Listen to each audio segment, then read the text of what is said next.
Hey everyone, I'm Jen, and I own a veterinary technician relief business. And I'm Michelle. I own a veterinary technician mobile house call business.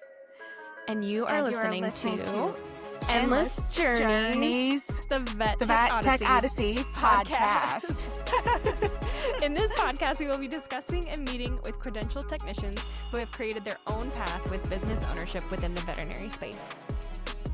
Our goal is to help inspire burnt out vet techs before they leave the industry altogether through our stories and the stories of other vet tech business owners.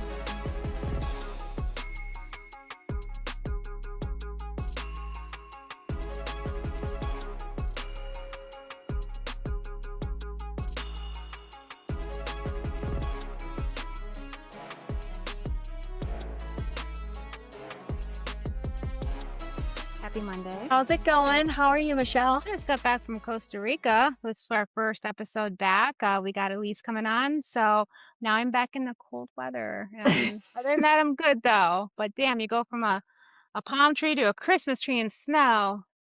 That's kind of where I'm at. Oh So, yeah. yeah. That face like back to reality kind of thing. Yeah, one of those things of like, I wish we had a little bit more time. But I know I got more to gab about that later on. But yeah, so cold, but hanging in there. Yeah. Yeah. Cool. How about you? How was your week? What's going on with you? Um, I've been doing pretty good. I'm on the up and up. I have a lot more energy. Um, I am feeling a lot better. I'm still having my ups and downs. I'm still having my good days and I'm still having my bad days, but I am, I'd say feeling a lot better. Yeah. All right. So tell us a little bit more about Costa Rica, Michelle. Okay. So there's just two funny stories I thought were kind of relevant here. Mhm. Um, especially because we were talking about German Shepherds earlier, right? Yeah. So I don't know how many months are in between the recordings and the episodes right offhand, but me and Alex went to Costa Rica.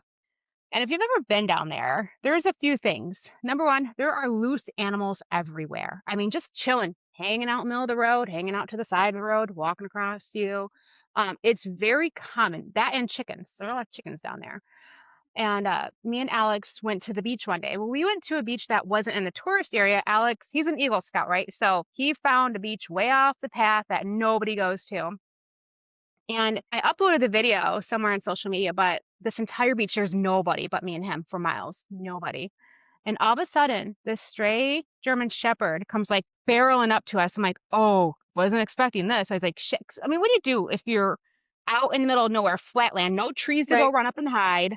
I can't jump up on top of a vehicle. I can't go inside a house. There's no sticks, weapons, or anything. And I just see this German Shepherd barreling at us. I don't know what his intent is. I'm like, is Right. he looking to attack us? Are we a snack? Does he want to be our friend? And I automatically go on the defense as I see him barreling towards us. And Alex like, ooh, doggy. I'm like, no, not ooh, doggy. I'm like, that's a German Shepherd.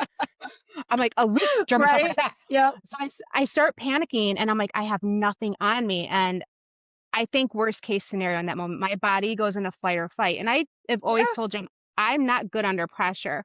Well, and that was one of those rare moments where I felt like I may have been good under pressure because I quickly thought, I looked at our small beach bag. I'm like, I got bug spray. I got bug spray. So I like just not in a non-threatening manner as he's coming up to us, I like just kind of bend down and get back up and I just get bug spray without like making any big movements or anything. I just calmly, I'm like bug spray and I'm like, just in case, just in case. And I held it close to me again, just in case, because if he starts attacking us, this is the only thing we have. And Alex like, what do you think he's gonna do? I'm like, I don't know. I was like, I got bug spray though. And we prepared and he barreled up to us and then just circled around us. And Alex like, oh, he's friendly. I'm like, don't move. I'm like, do not. Don't look him in the eye. Yeah, I was like, and do not put your arms out. Like, because Alex wanted to pat. I'm like, don't put your arms out. I was Right. like, we Just calmly walk towards let him the sniff water. you. Yeah. I'm like, we calmly walk towards the water, Alex. We're like, surely he won't go in the water. And what did he went into the water all the way up until he couldn't. And then he turned back around, looked at us, and took off. I'm like, that was so odd. I'm like, but he just came up and wanted to be a friend.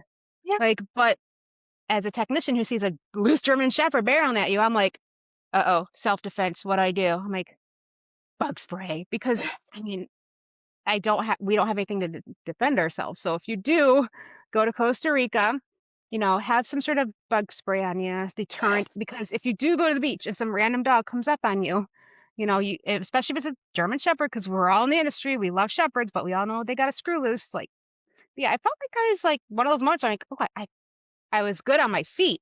For once, I was good on my feet, which is why I say I don't think I'd ever be good in emergency medicine because I'm just not quick on my feet. But at that point, I was, and I was like, oh, it must be my technician instincts kicked in to protect me, and my husband. Oh my And so, gosh. We're going to move on to segment 3, and this is where we are going to interview Ellyse. We're just going to talk to her about her business, Felix and Fido at Home Nursing Care. So we are going to get her on, and we're going to have a really exciting conversation. Yay.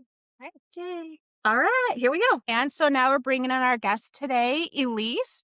Ellyse is an RVT and the founder of Felix and Fido at Home Nursing Care, a company that pairs pet owners with credentialed, experienced veterinary technicians for in-home medical support.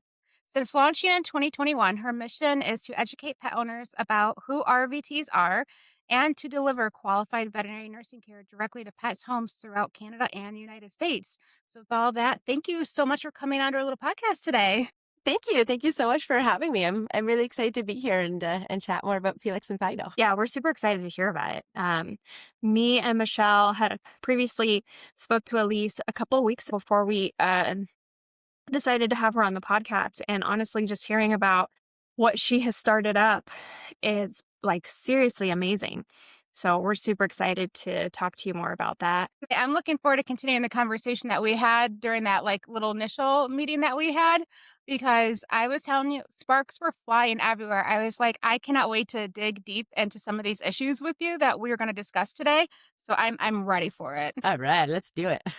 Yeah, we were digging pretty deep just in that like little meeting that we had. It was like could have been its own little podcast episode. Totally, Yeah, it was good. we were getting really deep into that conversation. Yeah. So at least we know you got a lot of projects going on, but for you with everything that you're doing, what does your average like work week look like? If you're trying to balance scheduling, hobbies, time with family, like how does an average week look for you?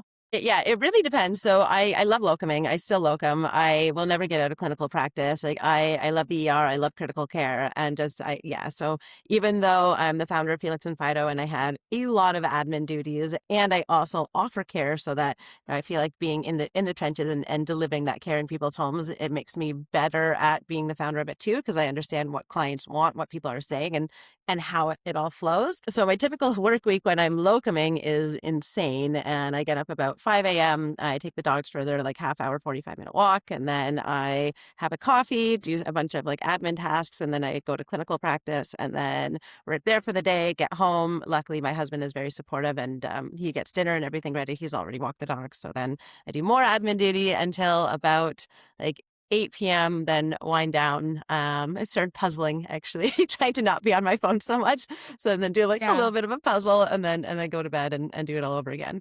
But when I'm not locuming, I'm just focusing on Felix and Fido duties. Then my week is much, much more relaxed. I'm still working the entire time, of course, but it's not crazy hours. So I'll get up at about like 6 or 7, take the dogs again for their walk and then have a coffee and then start on all of my admin duty, my tasks, my like organizing client schedules, doing phone calls, having meetings and kind of, I don't know, founder duties, I suppose. And then usually I finish that day up around 5 p.m. and then I can go for a nice walk with the dogs, go out for dinner, see some friends. My weekends I try to reserve for hiking and being outside, and nature really rejuvenates me. So just being outside and kind of in all of that is super, super important for me. So I try to reserve weekends for that.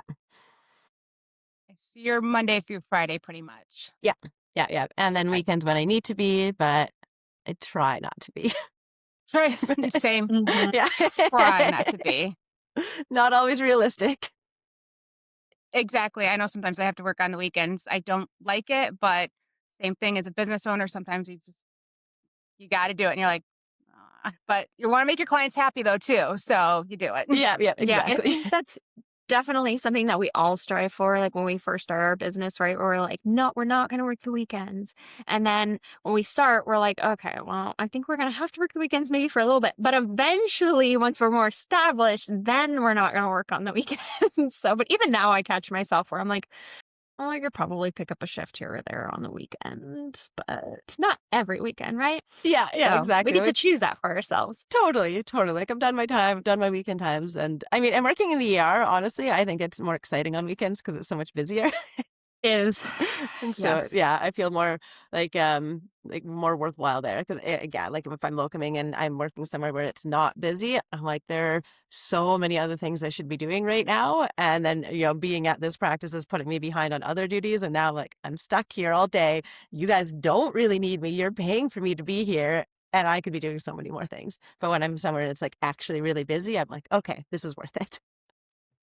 Right. No, that makes so much sense. So, I want to hear more about your business. So, can you tell us a little bit more about your business and then what was the one particular moment or breaking point that led you to start this business? So I had actually worked with I've been in RVT since 2008 when I graduated. And then I took like a little bit of a hiatus and I worked with people for a while, people with disabilities, and I did a lot of home visits, working with occupational therapists to help get accessibility equipment kind of ready for people's homes to help them be more independent. And then I was still locuming and kind of in the door with just veterinary in general.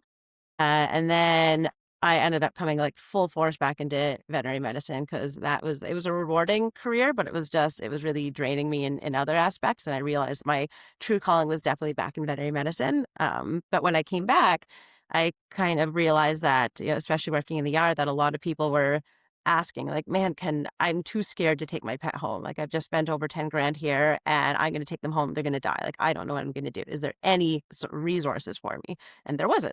There was not really anything that we could be like, yeah, contact this person. They like this, these people can help you. It was kind of like, I don't know, maybe contact your neighbor, maybe your friends and family can help. So it kind of started that I started thinking about it at that time that like, what can I do to change this? And then during the thought process, my own dog, who was a 13-year-old shepherd at the time, he ended up getting GDV. And so we rushed him into emergency right away. And my team was amazing there. And we barely triaged him, brought him to the back, put him on the x-ray table, and he clearly had GDV. And my doctor was like, what's going on in there? Is he okay? And anything medical left my brain. I was like, I don't know. I don't know what I see. And you go in and like obviously a big blown up stomach, and she's like, he's torsed. And I was like, uh-huh. And she's like, okay, what do you want to do? And in my head I was like, there's options. Like, what options are there? They're like, you do surgery? Is there another option than surgery? And she's like, well, he's a 13-year-old shepherd. Like, do you want to say goodbye to him? And I was like, oh God, no, that's not the option that I wanted. So anyways, they rushed him into surgery and the surgery went really well. And I had to leave the hospital because I was like, I'm going to be hovering and I'm going to make everybody's job difficult if I stay here. So I left. I came back as soon as he was finished. He recovered with me and everything looked like it was going well, but then he had some complications. He ended up getting aspiration pneumonia. And then he also had some weird issues that were not really related, but kind of found out because of that. Like he was severely hyperkalemic. We had 80 mil equivalent of KCl in his fluid bag at one point, and his potassium was still going down. He was barely eating, and he was just so depressed, and he was just deteriorating and deteriorating. And he was in the ICU for 10 days. And when I was working, he was my patient. When I wasn't working, I was in the hospital with him. So I was with him about like 16 hours a day all the time. He barely was without me other than when he was sleeping. And he still was just so depressed and not getting better. So my team of doctors kind of sat me down and were like, all right, Ellyse, like we've done internal medicine consults, we've talked to critical care specialists, we've done ultrasounds, and he's not getting better. We might have to make those really difficult decisions. And I said, yes, I hear what you're saying. I think he's just really depressed and I want to try him at home. I just want to bring him home and see if that can turn him around.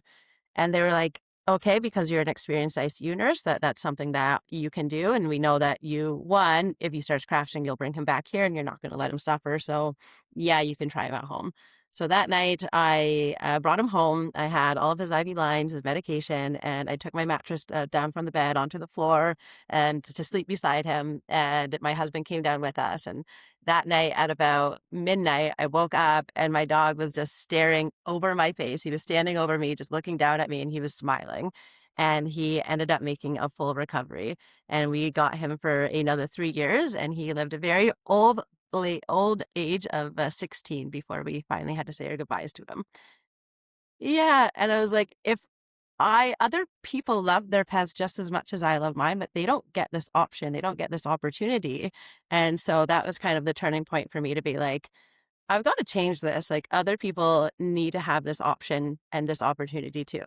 And so then I started looking into what was preventing RVTs from being able to offer this care. And it was legislation, that a lot of legislation said that you are, as an RVT, as a registered veterinary technician, you are not allowed to, one, accept money to go to clients' homes, and two, you're not allowed to be practicing veterinary medicine outside of a veterinary hospital.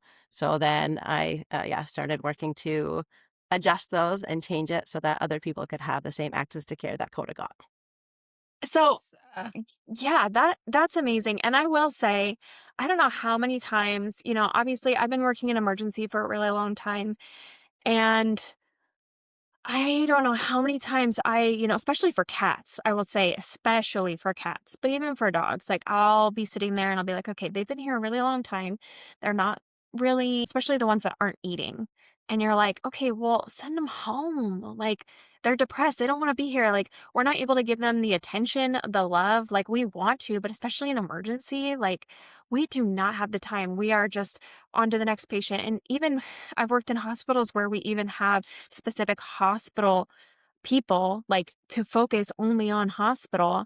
And even then, like, but I don't have the time to actually sit there and take the time with my patient and give them the loves and give them the cuddles and like coax them. I can't sit there for 10 to 15 minutes trying to get my patient to eat because I've got to focus on treatments for, I don't know, for like 10 or 15 other hospitalized patients that I have. So, and I don't know how many times I've just been like, can we just send them home and see how they do at home? Yeah. Like, and I guarantee they would do better. They don't know us, but they know their people. Yeah. I mean, And I know how I would be if I was in the hospital. 100%. And when my grandpa was in the hospital near the end of his life, and when we were quite young kids, I think how old, maybe with my siblings and I, from ages of 7 to 11, we broke him out of the hospital. He didn't want to be there at all, and then he was like super miserable being there, and so we broke him out of the hospital, walked him down to the street to our house, and poured him a whiskey drink. My gosh. my God, I bet Grandpa loved that. Oh yeah, it was pretty funny. Breaking Grandpa out from the hospital, give him a shot of whiskey.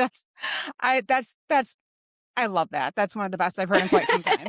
Yeah, and I mean, and I think that we know from people, we know how depressed that they get in hospitals, that they don't want to be spending their final days in hospitals, and we know that animals, they don't know why they're there. They know that they feel really crummy. They're in unfamiliar places. They need to be there. Like a lot of animal, obviously, like when you need to be in the hospital, you need to be in the hospital. But there's a certain point where the hospitalization isn't helping anymore. And there was no options. And I really wanted to bridge that gap and say that we do have options now. Like we can create options. Why are there no options?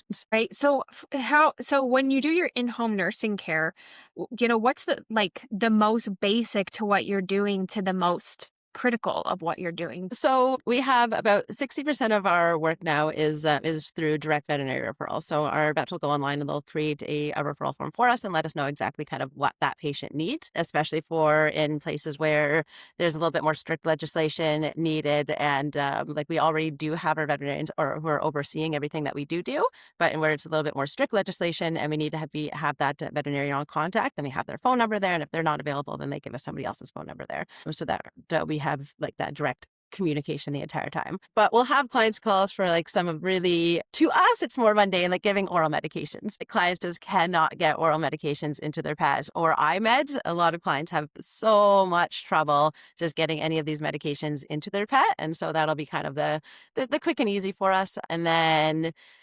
The most intense we have had is where our RVTs will work together and we'll have to do shift work. And so we'll have like maybe one do an 8-hour shift or a 4-hour shift, and then the other person take over and do the next 4-hour shift and so on. And that will be for patients who no longer need to be hospitalized, but maybe they were hit by a car or are in a neck brace or, something that's that still requires like very intensive nursing care, but doesn't need to be hospitalized. So we'll be kind of doing gentle range of motion, feedings, medication administration, rotating sides. So it's kind of, really intense nursing care, but with that still needs essentially that 24/7 support where people can pair up together and do it together. Impressive. Yeah, it's really like it's so rewarding that we're able to do it and that we have so many RVTs who are like who can work as a team and say like, you know what, I can't, like it's not possible for me to be able to do this the entire time. Like I can't live at this person's house for 24 hours. I absolutely cannot do that. And then, we have clients who are very, very dedicated to their pets, and they're also just very nervous they're so scared to take them home. They know they want them home, but they're so scared when they get there that when they have us, then we can really genuinely show them what we're doing and exactly how we're doing it and why, and why we're these ways, why it's important to stabilize, this part when we're moving them here. And so eventually the client can say like, okay, I don't need you this often anymore. I'm comfortable doing some of it on my own, but I still want you to come in maybe once a day and just check on them. Like, can you just change this instead of you doing everything? That can you just come in and check to make sure I'm doing it right? And then with that too, we write progress reports and notes back to the prescribing veterinarian, so that everything that we've done in that home, they are completely up to date on. And then we can alert them too if something's going on with that patient that, maybe we're like, hey, they're supposed to be being flipped on this side, but I've noticed that they're out of antibiotics or they're out of pain control and there's a lot more hesitance to move. There's some pressure sores. We told the client that we recommend you go in for a recheck, but you might want to follow up with them with a call too. And then so they're like, oh, thank you. Yeah, this is great. And so then they get continuity of care, and then it's just a better overall system so that everybody's completely informed and the animal just gets better care. And then I also just want to reiterate here, because I know that Michelle had, when she first introduced you, it says that you guys are Felix and Fido. It is throughout Canada, but you are available in the United States now too, in some parts of the United States. Yeah, that's correct. And yet more East Coast, West Coast? Are you kind of like all over? So we're all over. The way that Felix and Fido works is that we, when there's an independent RVT who's like, hey, I want to start being able to offer this service, or I want to branch out from clinical practice, or I want to make extra money, or kind of wherever it fits into their schedule. And then from there, we start working on their exact area. So then we'll have a sales team that starts calling on their clinics and saying like, oh, hey, Jennifer is in the area and she's taking on clients in your hospital now. Can we set up a meeting so she can come down, or just come down and drop off some marketing material and say hi and introduce herself? And so then we start building up your clientele that way, do targeted social media advertising, and then also try to get our RVTs in that area to get out into their. So, what has been the biggest challenge you faced when transitioning to owning your own business? What was that like for you?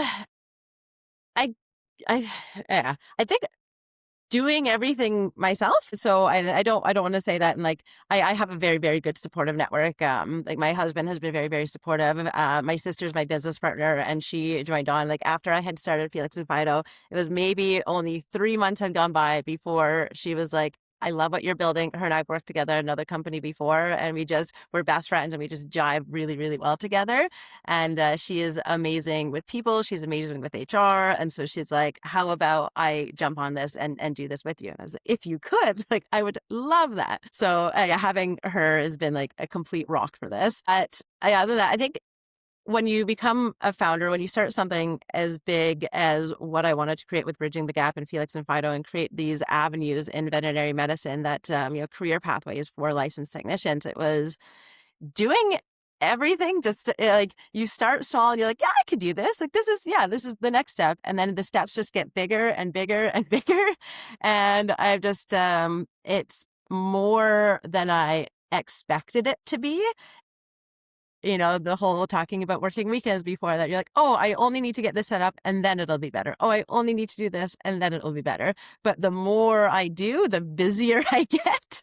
So I'm like, is there an end in sight? But also at the same time, it's so rewarding, and I love to be able to creating this. And I love being able to do it all. But I really didn't know in my head how much work it was truly going to be. Like, again, like I knew it was going to be work. I just didn't realize the type of work that it was going to shift me into. I feel like, and tell me if I'm wrong, but one of the biggest challenges would probably be trying to just make sure that everything that you're doing is legal, Yeah. and trying to just like learn the legalities of everything, because there's so many things that RVTs like legally cannot do. And so then you're having to jump through those hurdles, and and you're trying to do it right. Yeah. Yeah. That was definitely a big thing. And then it'd be frustrating too, because, when I go onto different platforms like Rover, for instance, so, it's great for dog sitting, dog walking, all of that. But then they have listed right in their list of services they offer. They're like, oh, we can do injections, we can do oral medications. And so I'm like, why? So that was one of the very frustrating things. I'm like, why can a platform that does not hire any credentialed professional, doesn't do any licensing, doesn't do any background checks, like doesn't do all the stuff that we do, or that like as a professional industry that we are, but there's no problem for them because they're not registered. But then it's a problem for us because we've gotten ahead and gotten our education and decided that like veterinary medicine is something that we take very seriously and passionate about. They're like, yeah, but because you're educated in it and because you know what you're doing, we're going to restrict you from doing it. But lay people, no problem. They can do it if they want. That's for me, because that gets me so fired up and so ticked, because as you know, I'm a mobile vet tech and I do in-home care, but because of these laws, I'm restricted to nail trims and anal glands. I can administer medication here in my state. I have done it many times for my clients under, of course, the directions of a DVM, and I follow all 6 rights, all right? But other techs in other states can't. And it's so frustrating because I see people who are not qualified to do this in my area saying, "Oh yeah, I'll do it." And I'm just like, "Oh," and it's like, are we at that point where we're just punishing the second most educated profession within the industry to protect the highest level? That's my wild tinfoil hat theory, because there's no other reason why we shouldn't be able to be fully utilized on our own, like working with you, right? There's no other logical reason. Yeah, and like a big thing of it was when working with the different regulators is that we are not able to lead the general public to believe that we can offer veterinary care. So we can't prescribe, diagnose, prognose, make changes to the therapeutic decisions, etc. And so because our title has veterinary in it, they are concerned, or this is what they say, is that they're concerned that the general population will believe that we are veterinarians. And so that's what we have really tried to push with Felix and Fido, is that we have disclaimers. We have when we're talking to clients, we let them know that we are not your veterinary doctor. We are your veterinary nurse. We're your RVT, or LVT, CVT. And everything that we do has to be written down and asked for or prescribed from that DVM. So we're stepping into the role of the caregiver to be able to provide the care that you have already prescribed, that you have already seen this client for. We're not seeing them in place of, and we are absolutely letting them know that we are not you. And so but yeah, it has been very, very frustrating that just because we have veterinary in our title, that we're not allowed to do veterinary care. It really. I know that that's one of our biggest hurdles right now. That's one of the biggest hurdles that we talk about in the Vet Tech Unattached Facebook group, is how many people are struggling to start their own business, but they're stopped of because of the legality of things and what they're allowed to do and what they're not allowed to do. But then, like you said, any person who is not licensed can literally do whatever they want and not get in trouble, and that's not right. And that's one of the biggest reasons why Michelle started the association. Yeah, absolutely. And we are protected because the regulations, their biggest thing is they say they have to protect the general public. And that's what, Felix and Fido is fighting for, that you are not protecting the general public by, one, not like people who don't even know what an RVT is, when they go to these hospitals and they don't even know to ask for them or ask about them, like that's not protecting the general public at all. And the general public should have the ability or the choice to say, like, do I want to hire somebody who's licensed? Do I want somebody to come into my home who is accredited, who does have their education, their background in veterinary medicine? Like this is why they strictly go to Felix and Fido and are hiring us because they're like, I want somebody who's educated. I want somebody who knows what they're doing on a deeper level. And that's why they're paying more money to have us than having, the 12-year-old down the street do like insulin injections because she likes kitty cats. Yeah, it is very scary. And so, yeah, we are really, really fighting to regulate that on these terms so that so that we are protecting the general public and clients do have a choice of who they can pick and choose to come to help them in their home. I mean, I'll even say, I'll admit right here and now, when I first started working in the veterinary field, I obviously wasn't going to school. I was a kennel person, and they were having me do insulin injections as a kennel person, and they were having me give medications, and I had no idea what they did. Like, no clue. I couldn't even pronounce the medications. And I just, even now, I think about some of the, like, sometimes of like, they were having me give insulin, and I literally had no idea. I just, you follow the directions, that's what you're supposed to do, but I didn't know that, hey, I was supposed to make sure that my patients ate before they were supposed to get their insulin. I would just give them their food, and then, okay, now I'm supposed to give them their insulin. So it's like, oh my gosh, sometimes I just cringe when I think about those things. And Yeah, oh, and the things you don't know or like in insulin, it's a very scary medication, and with animals, we're giving such yes. a tiny, tiny dose that if you double that dose, like, it could be absolutely detrimental, and then you wouldn't even know. You would, like, and you're not expected to know. I think that's another thing that's, I'm off topic here, but it's fine. That when what we expect in veterinary medicine, and when we hire people, off the street just out of high school, and like start them as a kennel attendant, and then bring them in and be like, "You're a technician now, and we want you running anesthesia," and I think that is so incredibly unfair to do to that person because you're putting an exorbitant amount of stress on them, but you're not even letting them know about it. You're just being like, just follow these orders. It's no problem. It's not a big deal when they don't know the physiology of what's happening with that animal. They don't know the pharmacology of why they're giving those medications and what it could do. They don't know like why you should give it or why you shouldn't give it in such terms. And they're just following orders. And then when those orders go wrong, they don't have that critical thinking piece to say, oh shoot, I should reverse this, or this is happening because of this, and this is how I'm going to make sure that that animal doesn't crash on the table right now. And it's so incredibly unfair to put somebody in that position. And I really dislike that it's such a prevalent part of our industry to put people in that position. Yep.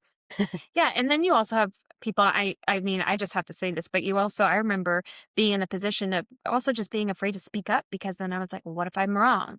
And, what if I make the doctor mad? And there's just like so many different things that I remember going through my head and being scared. And sometimes these young people who are getting put in these situations, they're not even in a position to speak up. And so, yeah, it's not right. No, It's not no, right. it's definitely not right. And and I'm hoping this with companies like Felix and Fido, like what we're creating here for only hiring licensed, registered, certified technicians.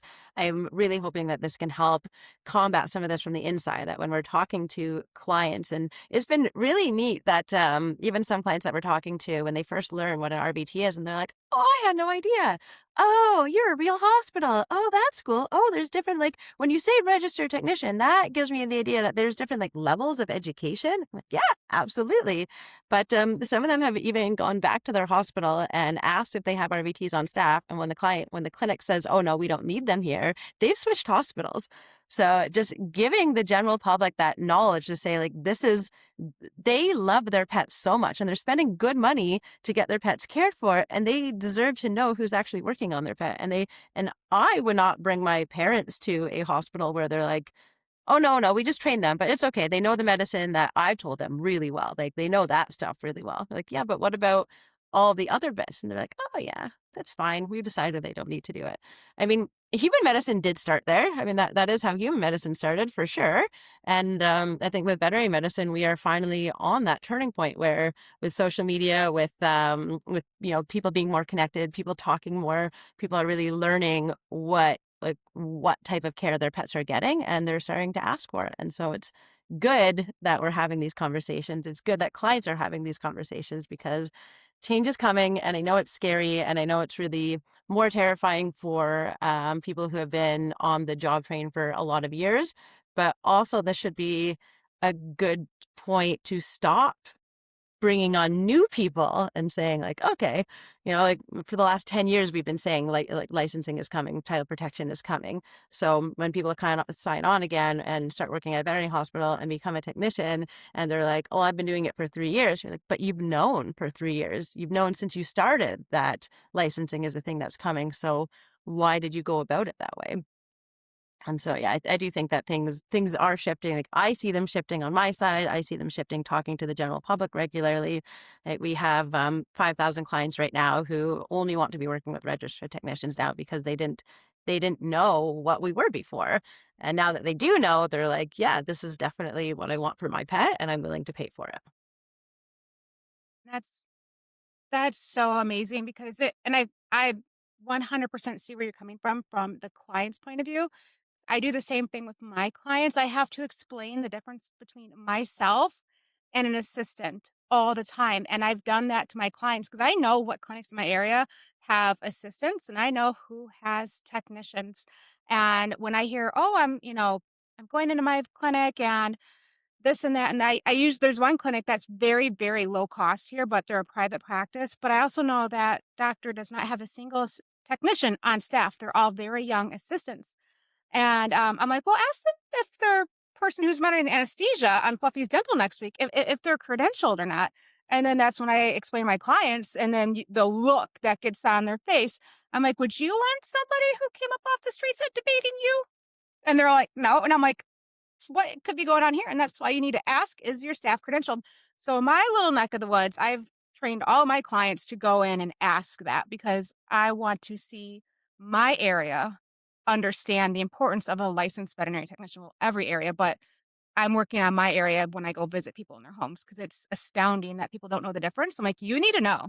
There's a difference. Yeah, they absolutely need to know. And that goes back to the, protecting the general public piece that legislation is supposed to be a part of. And by not informing the general public about who's actually working on their animals or whether you have licensed people or unlicensed people who are actually doing these very invasive tasks, like intubation is like, if you do it wrong, there's so many bad things that could happen.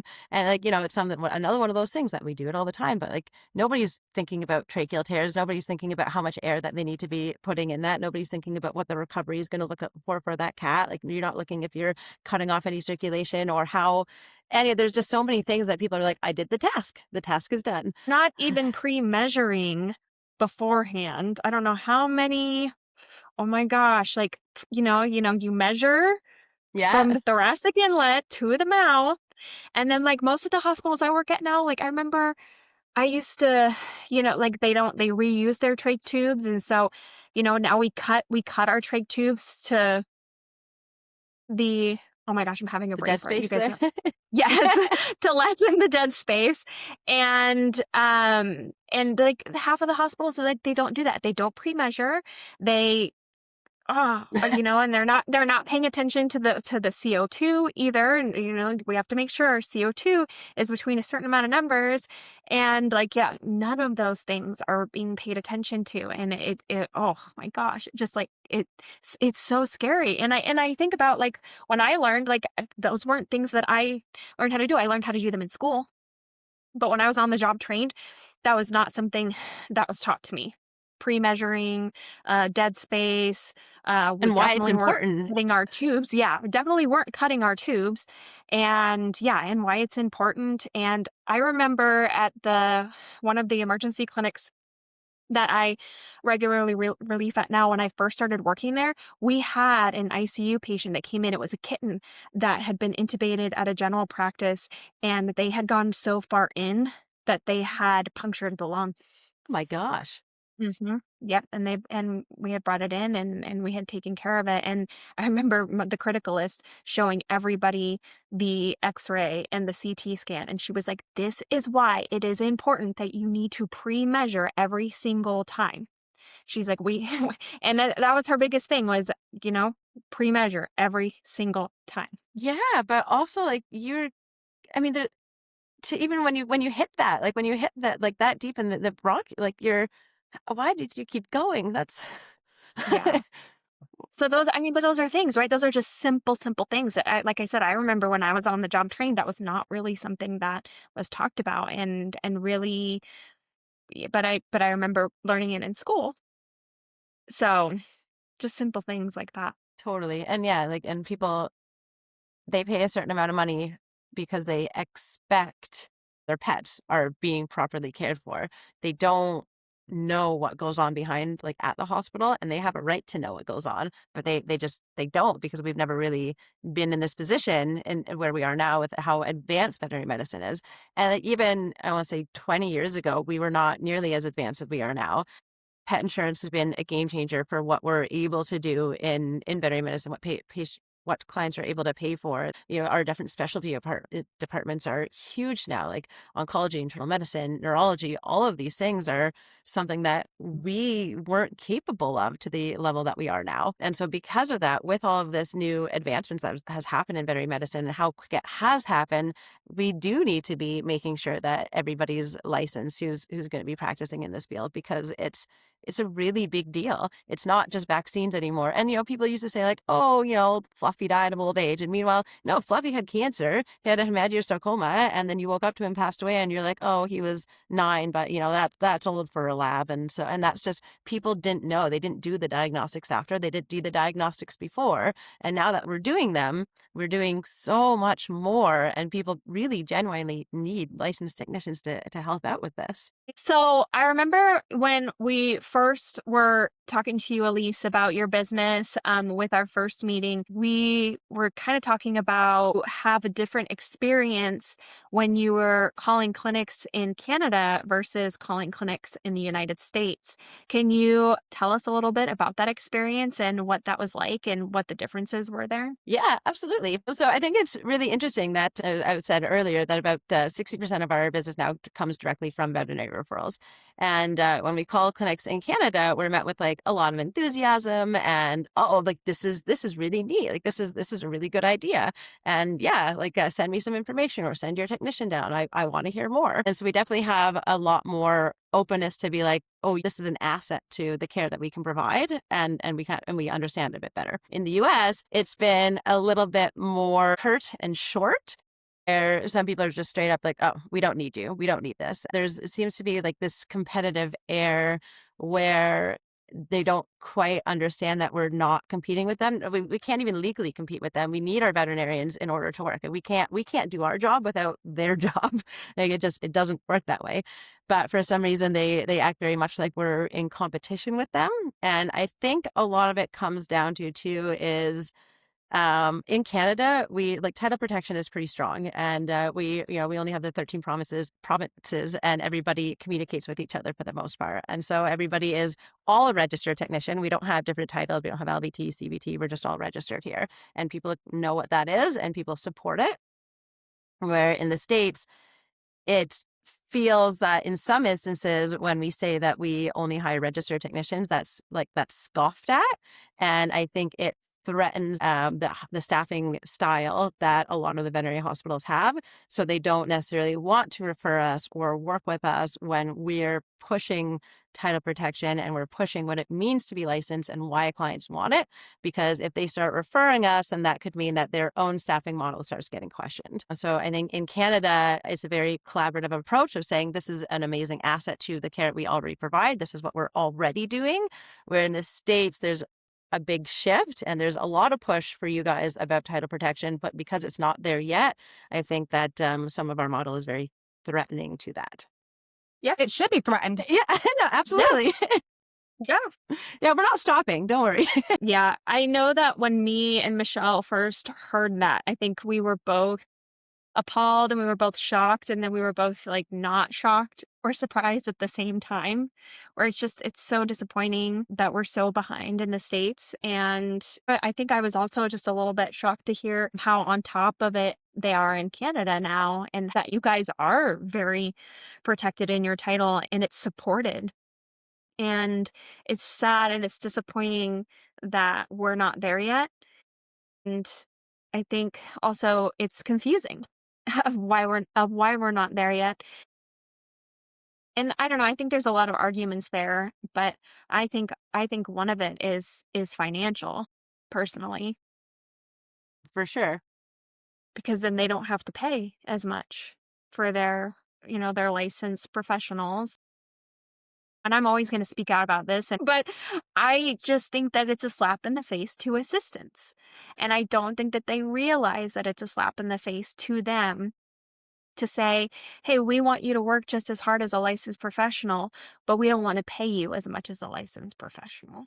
Yeah, well, 100% is. And also just not only that, you don't go into a human hospital and scoff at the RN and then scoff at the LPN and say like, you don't talk down to either of them. The triage team at the front, everybody has their role and they're very, very good at their role. And we respect that and we support it. And then, in veterinary medicine as an RVT, we're told, when are you going to be a doctor? Like I am very, very happy in this role. This is the role I chose. I thought about going back to vet school and I was very, very close to doing it. And then really realized that I don't want to be a vet. I really, really enjoy being a technician. And this is where I want to stay. This is where I'm happy. And, with assistants are told like, oh, like you may as well be a technician. And, why is that a compliment instead of like, why can't you just be a really good assistant? Why can't you just be really good at your job and be happy there? And, and the CSR team, like they are absolutely incredible. And I don't want to step into the role they have because I think it's really hard and they're so good at it and they should be praised for Yes. that as well. And so when everybody sits there and says like, oh, if you're going to work in veterinary medicine, either be a doctor or you're nothing, like that really doesn't sit well in any aspect. And then, yeah, they're like, okay, well, if you're not going to be a doctor, then you're going to be a technician and we'll just call you a technician. And then we're just going to belittle your role further because like, that's nothing. When meanwhile, we really genuinely all need each other to run properly because without each other, you don't have a good flow in the hospital. Everybody's burnt out, everybody's depressed, and then you just have this constant turnover. Right. And I always say all the time, I don't know how many times I've said it, but I love my assistants. I need my assistants. I don't know what I would do without my assistants at one of the emergency hospitals I work at. And I have some bomb assistants, man. My, where you just like, you have your people and you're like, ooh, I want her, like specifically, I want her to restrain this fractious cat because I can trust her and she has the skills. I don't have those skills. I have the skills to be able to place the IV catheter safely and appropriately. And she has the skills to be able to restrain this fractious cat safely and appropriately. And that's how we all work as a team. Yeah, and then And they're like and when you start working as a team with them too more regularly and they almost predict what you're about to do before you do it. They have everything set yeah. up for you and you're like, wow, Oh, and why are you so incredible? yeah, I have my specific assistants that I want with me in surgery because I know that they're going to be on top of it. I know that I'm going to be able to safely intubate my patient and focus on anesthesia while they're already, they've already got the ECG attached, they've already got blood pressure Doppler attached, and they're already shaving, so that I can focus on my patient and make sure my patient's staying alive with the anesthesia machine. And 100%. Yeah. like, those are such important things. I remember I used to have to be the person to intubate and place the ECG and shave, And make sure they're but I'm breathing also and get your stethoscope on them and then do all of that in the yeah, meantime. Yeah, yeah. totally. When I have, whenever the good team of assistants, they're setting up all of your measuring parameters. And like, I'm so happy they're doing that because my main goal, my main thing that I should be doing, the only thing I should be doing in that part is making sure that my patient is breathing, making sure their heart rate isn't dropping before that equipment is hooked up, making sure they're a good depth of anesthesia. Like I need to make sure my patient is good. And when I'm scrambling around and getting everything else kind of hooked up to them, there's like, sure, you can do it all, but when you have a team who does it and you can actually, like because of that, I've caught animals crashing and been able to reverse that anesthesia before CPR is needed. And so if I didn't have that, then it would have been like, oh, now we have to do CPR right away. Like it's just when we all work together, it's this perfect, well-oiled machine that is flawless. I mean, there's human error and there's things, but like it's really, really beautiful team when we can all work together and be in our roles and be confident and proud of our roles. And our assistants need to be just as proud of their role as we are as technicians, as doctors are as doctors. Yeah. Yeah, it definitely needs to be changed. And that's definitely a conversation that we need to have more of. And, and I think that is a conversation. It's a conversation that me and Michelle have a lot on our episodes. And we always want to make sure that, we're not sitting here, we're not putting assistants down. We're not putting people who aren't licensed down. We're just saying that we need to have this standard. And, if you want to be a technician, go to school, become licensed, that's fine, but if you don't, be proud of being an assistant, because there are so many great things that assistants do that we need, just like Elise said. So, Yeah. and we're just going to keep fighting for that standard because it's important, and it's important to our patients, but we're never trying to put anybody down. We're just trying to say that we need to have the standard. It sounds like Canada's there. And we still have You- some things, like we're definitely not perfect, but it is better than the US. And I do think that's a lot attributed to because we're a lot smaller than you are. So it's easier for us to get on the same page, where it's very, very difficult to have everyone in the States communicate. Well, even like you're right beside each other, and you're still like, our provinces are huge and your states are much smaller in comparison, but you guys don't even talk to each other sometimes. So it's very, very interesting. Well, yeah, and I mean, just a perfect example, I live in Idaho, but I live about 15 minutes away from Washington. Most of my relief jobs are in Washington because they respect the license title and they pay me more. Yeah. And Idaho, they don't. They don't respect the title, and it's this wishy-washy game of, well, I can pay somebody who's not licensed way less and they'll still do what you can do. And then, okay, fine. Like, it's just so, and that's literally a 10-15 minute difference there in that drive. Yeah. So, Crazy. Yeah, and in Canada, like I'm in BC and I'm licensed in BC, so I can't go work in Alberta unless I get my registration update in Alberta. So I have to have my license updated in every province that I'm in order for me to work there. Yeah, so it's more strict, but I think it's a good thing. yeah, there's nothing wrong with that. No, I mean it's the same with our doctor's licensing, right? Like we can have our doctors over in British Columbia, and they can't prescribe anything to even if they're 10 minutes from the border, they have to also have their license over in Alberta, and so on. And I think that's really good for standardization, and it's what we should all definitely be striving for. Yeah, absolutely. I wish so much of us was different over here. I wish we had the same restrictions that Canada did. I wish we were that far ahead. Until hopefully, Elise, it sounds like you're going towards the battle to help out with that. So Yeah. thank you. We're getting help from the North, quite literally, in this huge battle that we are fighting amongst each other here in the States. Yeah, do you have a specific licensed technician in the States that's helping you recruit clinics in the States? Not right now, because so our main focus has really been on Canada and kind of getting everything together in Canada. And then a big part of what was holding us back from going into the US is insurance.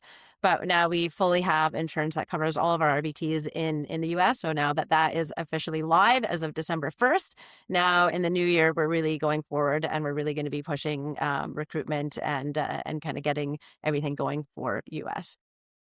And then also, yeah, I do need to approach each state board. Like there's some states that are, it's very obviously allowed in, and that's no problem. But I really want to get not necessarily special permission, because regulators don't give you that. But I just want to let them know what our business model is, what we're doing, in order to show them that we're compliant in each of these different states. So that way we don't get met with any legal headway, and the last thing I'd ever want to do is put any of the RVTs working for us, any of their licensing on the line, because I'm getting them to do stuff that they're not permitted to in their state. And so those are some of the uphill battles that I still have to climb over there. As I said, the way that our business model works is so that when you look at state laws, we do fit into those. Then when you have those really archaic laws that say you're not allowed to accept money for work done, but I think those should just be abolished anyways, because that's absolutely ridiculous. But that's another topic. But yeah, so I think in the new year, we're really expecting to do a lot more in the US now that we have that insurance coverage. It has been huge for being able to push that. Jen can help out. Let us know, because it's amazing. Just because what I do is in-home care. So seeing what you're doing, I got stars in my eyes right now. I'm like, oh my gosh, she's gonna change the game. Yeah, that's Jen. what we're Yes. really, really like that. This has been the whole. So when I used to work with people, and I was working with occupational therapists and doctors and prescribers, and we were working on new equipment for people with disabilities, so that, again, like improving accessibility. And it was really interesting because the way that the doctors worked was, it didn't matter how innovative of a product that you had that would be incredibly helpful for people, if it was new, they wouldn't prescribe it unless we talk to the end user and they had to fight for their own product and they had to fight to say, this is something that I want. And so that was the same approach that we took with Felix and Fido about talking to the general public first, because we know that if we just went and only talked to in the veterinary field, nothing would change because we're not changing things now. So why would we? But the more we educate the general public about why they want a licensed technician, the more they're asking for it. And that's what really creates change. And so that's why we're starting with the general public, along with making sure we're doing everything appropriately and properly. But then it's a very slow process because the way people think, or the way people hire for veterinary medicine in general, is that when you're a client and you trust your vet and you trust your hospital and you need this level of care and you need more support at home, you're not Googling, you're not going online, you're not asking Facebook, you're not asking your peers, you're asking your vet. And if your vet isn't saying, go to Felix and Fido, go do this, like this person's going to help you, then they're like, okay, well, I'll kind of figure it out on my own. So that's why we're at this turning point where we need to continue to be reaching out to the general public in a way that we can actually reach them, while also talking to the veterinary hospitals and letting them know that, you are referring to a reputable source. You are referring to somebody who is going to keep you in the loop, who isn't going to challenge your license or challenge what you've already been doing. We're working with you in collaboration. So yeah, it's an uphill battle still, but it's definitely like I see the light at the end of the tunnel for sure.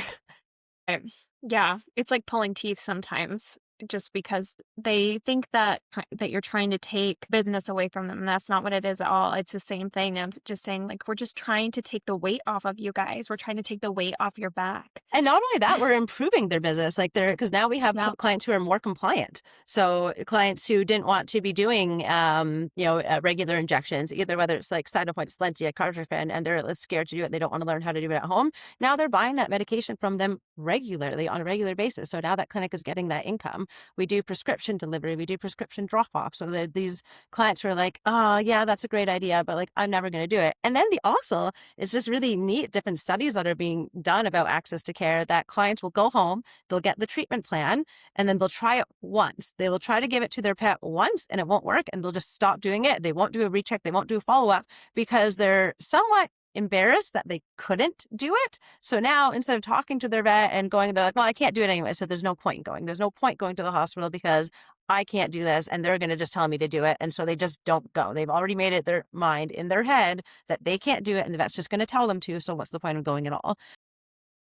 Yes, is improving their bottom line anyways. Like they're having patients who are going more regularly, who are getting the treatment done and are trusting them more because of it. So it's improving their business, and not taking anything away at all. And I also think about how many times like people will euthanize cats, diabetic cats, just because they think it's too complicated for them, or they don't think that that's just something that they have the time, or they're too afraid to give injections at home, or dogs with Cushing's, or even thyroid issues. Of how many animals have had to have been euthanized for something that probably something that you guys can help take care of. Am I right? Yeah, that's a huge thing that we do. So it's not cheap by any means to have somebody come to your house every day, obviously, and the clients understand that that's something that they have to pay for.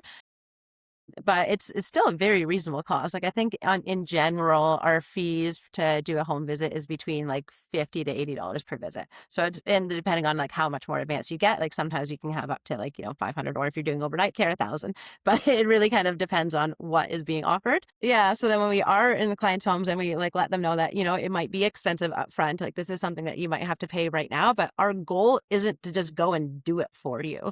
Our goal is to show you how to do it so that we can make it an enjoyable and even a bonding experience for you and your pet. They say like, we're going to help you kind of teach them, and cats know when their people are really anxious and nervous. And so when they're super nervous and they're shaking and they're jittery, the animal is going to be like, don't touch me. What are you doing? This is terrifying. Yep. And so when we're there and we can talk them through it and show them how to make it not stressful, maybe it will be like 3 to 5 visits before they're like, okay, this isn't so bad. I can do this. I feel confident in this. Or then sometimes we'll have clients who just book us the entire time. And, we've had really, really wonderful connections with these clients for like sub-Q fluids, for instance, where we had of our clients recently, her cat ended up living an extra 2.5 years because of the fluids that our RVT was able to administer. And this RVT went to her house 3 times a week. And when it was time to finally say goodbye to her cat, she wanted this RBT there because she had formed such a strong relationship with her that she was like, when we're ready to say goodbye, we're going to do so in the home. And it would mean a lot to us if you were there because you've been such an integrated part of our pet's life. And we want you there. And so the relationships that we get to form with these clients and their pets is so beautiful and meaningful. Best part is, for me at least, is the relationships I have with the humans. They are so meaningful. They run deeper on this side of med, I always say, because we're in their homes. We're one on one with them. There's no distractions. There's no, pulling in 5 different directions. I'm here focused on you and your pet. And it does. I know most of my owners very, very well and their pets very, very well. And when they're getting ready to euthanize, a lot of times they call me ahead of time just to let me know and, give me the opportunity to say goodbye. And it's such an organic relationship that I don't think can be captured in a clinic. No, no, it can't be. Yeah, because like you said, like you're in their space, and like I have some of my clients, they'll have like a tea ready for me when I get there, and they just they want to chat, and you're like, okay, I don't really have time for that today, but like yeah, you form really really great relationships. Like they become so meaningful to me that I look forward to seeing them. I look forward to seeing them all the time, and then when I don't, I'm like, oh no, what's happened to you? And I think that's the hardest part is when pet passes away. At least it was for me, and that's like the only pet they have. And now you're not going to see that client once a month or 3 times a week. And then you're like, I miss my buddy. Like, I want to know how they're doing. Yeah, And you just got to kind of wait it out. Like, I hope they get another pet just so I can see them. Like, I just want to see them. I want to make sure their kids got into the college of their dreams. I want to make sure their boyfriend finally proposed. Like, I want that continuation of their next chapter. So yeah. that's like you said, that's the incredibly hard part is when you gotta say goodbye. Totally. And then, yeah, then you just hope you're like, just get another pet. I'll be back. What do you think are some of the main reasons for the current technician shortage in the veterinary field? I think lack of recognition, lack of autonomy, and lack of respect. I mean, I think we talked a lot about that already, and yeah, I think it's huge. I mean, I think like obviously with that financial situations as well, that a lot of clinics aren't paying very well because they can hire somebody, a new grad for $9 or $10 an hour, and say like, oh, we don't need to hire anybody licensed. Like this is fine to do. But I think even away from the pricing structure, I think it's respect, autonomy over your schedule and your own life, and recognition for what you do. Yep, for sure. I definitely agree with that. And yeah, and you just see how many technicians they even say in the same sentence that they love what they do, but they're not sure if they can do it anymore. And we're just expected to put our jobs first a lot in Yeah. this field. That was another one of the things that I really wanted to create with Felix and Fido is that to allow our RVTs to have autonomy over their schedule to say when they're available. And then I really strongly believe in fair pay, and 80% of everything that comes into Felix and Fido goes directly back to the RVTs because I wanted to prove that if you build something generously and in order to give back to the people who are actually doing the work, who are out in the field, then it's going to be better in the long run. You're going to be able to have retention. People are going to be happier, and you're still going to be able to create something meaningful and worthwhile. And you're still going to, it's going to be better in the long run. I just think you just need to give people a chance and pay them well and give them that respect. And it'll be and your business will still be profitable and successful. But I think honestly, the biggest success out of a business is your employees' happiness. And like when you talk to an employee and say, are you happy here? That would be the biggest success for me as a boss. Yeah, yeah, It, 100%. Because you want like it costs money to hire people, and then you want people to be happy where they are, and I just I really want technicians to stay in this field. I mean, it's a really rewarding career. We got here because we love animals and we love veterinary medicine. It's not just that, like, if I just loved animals, then I would work at a doggy daycare, but like I love the medical side of things. I love what we can do. I love how you like the critical care piece.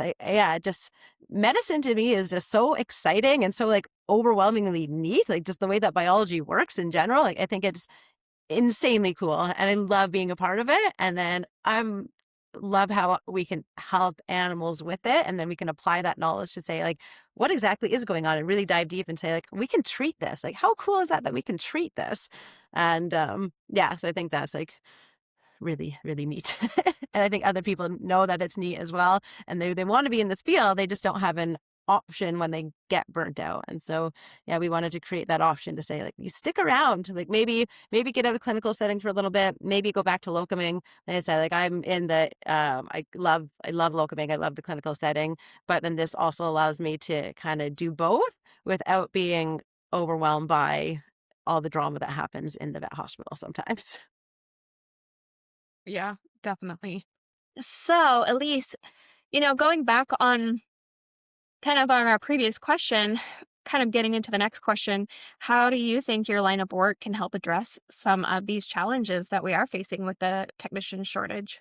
I think, talking to the general public, letting them know who RVTs are, CVTs, LVTs, I think that is going to be a huge piece because, as we touched on before, that when the general public knows who we are, they start asking about it. And I think in turn, it is going to eventually snowball and reach its way to the veterinary hospitals where we're more respected by by the general public and by our peers. And then, um, also we respect licensed technicians. We've had assistants or on the job train techs call, message us or send us in their resume when we ask to verify their licensing. They don't have it, or they say, oh well, I don't need to be licensed in my state, or I don't need to be licensed here, or whatever it is. And we're like, okay, well, it's a Felix and Fido policy that all of our technicians are licensed.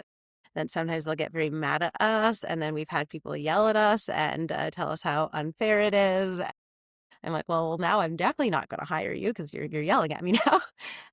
But also on the other end of the spectrum, we've had some people reach out to us and say that they've been following us since the beginning and they wanted to work with Felix and Fido. So they ended up going to school and getting their licensing so that they could.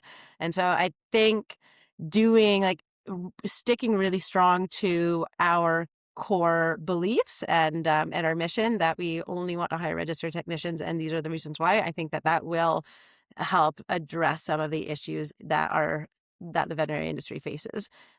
We also give our RVTs complete autonomy over their schedule. Like, we do have expectations, of course. That you need to answer your clients. You can't leave people hanging. And we are really, really trying to build up the profession. And if we have people on our platform who are not doing that, who aren't acting in a professional way, aren't responding to clients, aren't showing up for appointments. We haven't had any of that happen. But, obviously if that were to happen, then we would have to not have these people on our platform at all because we really want to show the professionalism and the standards that we have. Yeah, so there's respect. Oh, and then paying well. Like I said, 80% of all appointment costs go directly back into the RVT. We pay for all of the insurance. We pay for all of the, the advertising that goes out. We pay for somebody to be on the phone and answering calls and trying to get dispatching for our RVTs. We really want to make sure that we can do all the business side of things. So all you have to do is focus on the care piece and being good at your notes and writing back to the veterinarian and letting us know if there's any issues going on.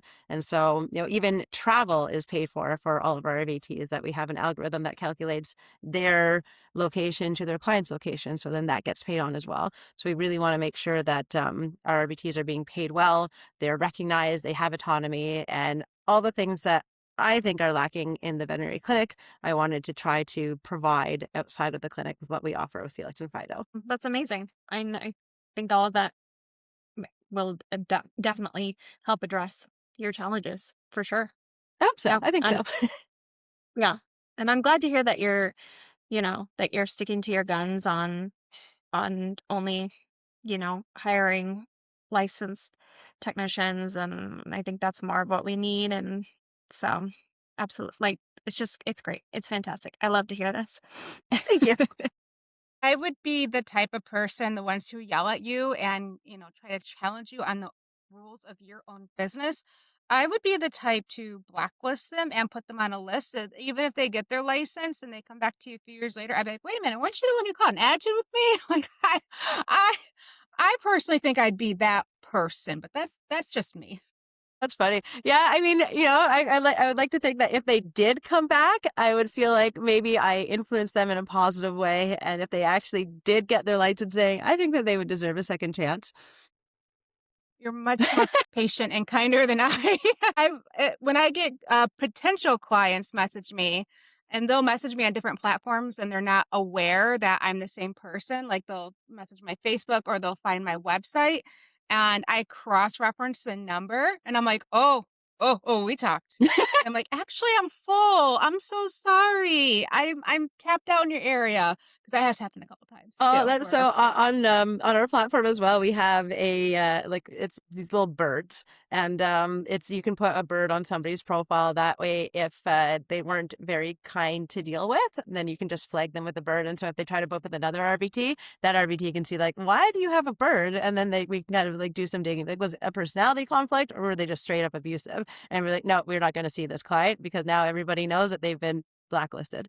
And again, we've never had that. We have never had that issue. I think because we take payment upfront from our clients before we dispatch any RVT. So they have all of that negativity that's kind of already left their mind about they've already decided to pay the money. They already know what they're looking for.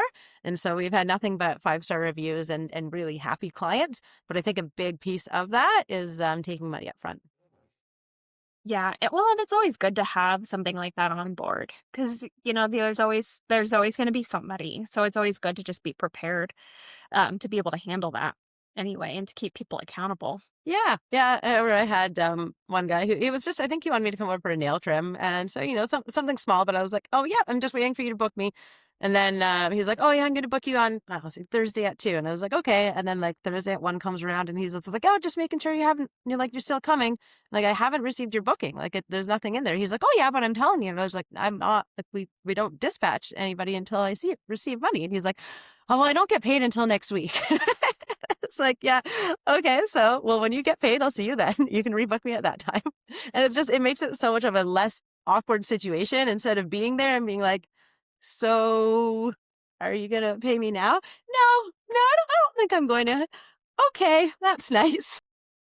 And again, you're setting a standard for your business, and I think that that's something that's really important to our listeners, to people who are just starting their business, or if they are just thinking about starting a business. You want to have that foundation and you want to be able to hold a standard for your business. So you want to be able to start that way, because that way when you're doing it that way, you're making it easier on yourself as a business owner for when you're getting into the future. So that if you're like, oh man, now I'm running into this situation where this is happening and now I don't know how to handle it because either I've never had this situation happen before, or I've been kind of easygoing, or I've been kind of wishy-washy with my clients. But you have to set that standard in the beginning, and it's 100%. going to make it easier on you. That's why else we give all of our technicians their own extension with our phone number attached to it, because when people give their personal number, clients really take advantage of that. And we've had Yes. some of our RVTs call. I'm sure you can account for some of this, Michelle. Clients calling at like 4 a.m. and texting nonstop. Sometimes the clients will be like, oh, I think an emergency is happening. Like, this is going on right now. And it's like 3 or 4 a.m. Our technician's awake now. And all she can say is like, you need to go to the hospital. But now that they're messaging them, they're like, well, this is happening now. And they just drag you into their drama, and they drag you into feeling a really awful way, and that you can't help their pet, but they're going to make you listen to everything that's happening right now. And so once we, kind of switch that, hey, all of our RVTs now to just have an extension on our platform. You can text through our phone number, you can call through our phone number, and all of those phone calls and texts stop, because now there's a professional number, and the client knows it's a professional number, and that they can't really, not only can they not get away with calling at 4 a.m., but they're not going to get a response. And it's just really setting those boundaries. And I think RVTs, like us in general, I don't know women RVTs what it is, but we're really bad at setting personal boundaries in general. So yeah, so it's nice for Felix and Fido to kind of in our operating procedures set those boundaries for them and say like this is how we operate. So this is how you're going to have to operate working with us. That's smart.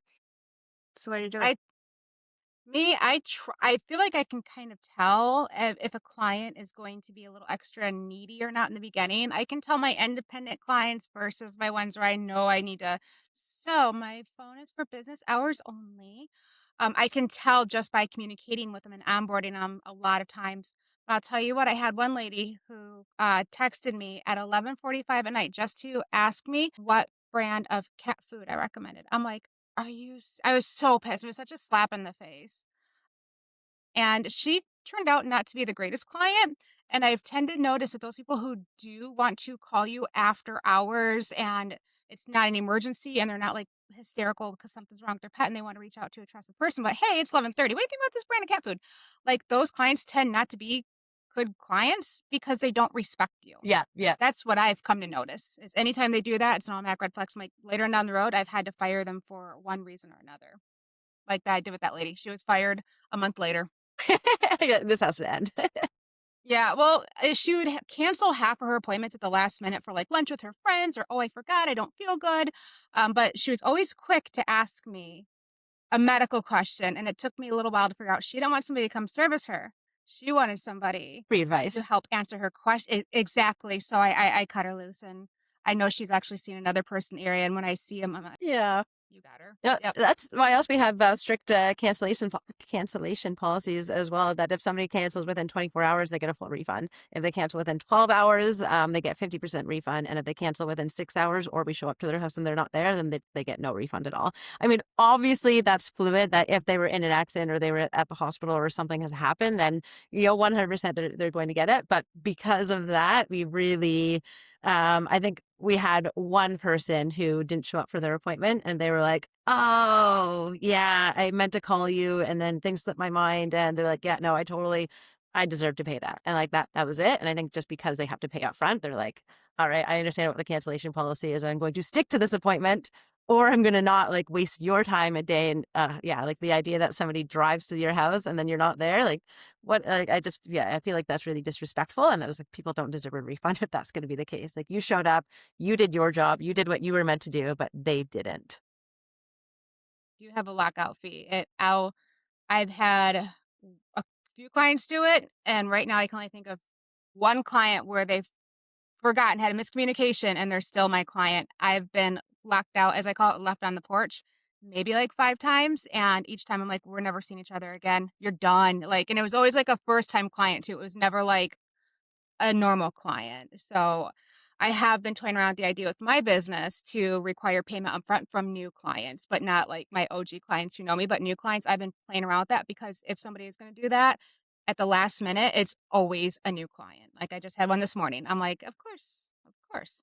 Uh, but it is what it is, but I do think that I might take your approach on that and start collecting payment upfront because it's sometimes I'm just like, Yeah, I mean, some yeah, like at the beginning, clients were a little bit upset about it, but then when we explained it like that, it's our policy, and I mean, and we're holding on to that money, so it doesn't go into our RVT's bank account until the appointment is marked as complete, and then it gets deposited to their account. So it's sitting in our overall account. So if they cancel, they can just be refunded the difference, and there's no risk to them for it. But there's still some clients who are just like, I would rather give you cash, and we don't accept cash, and one of the reasons we don't accept cash is because we're like we need to have your either debit or your is on file because we're not going to dispatch somebody to your house until we have some sort of guarantee from you.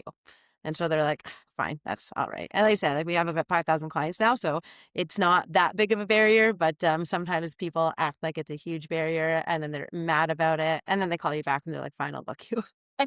And I want to make it clear to any people who are listening who, are clients who don't actually work in the veterinary field and who are listening to this conversation and they are thinking like, well, I don't understand. It's because we've all been burned so many times.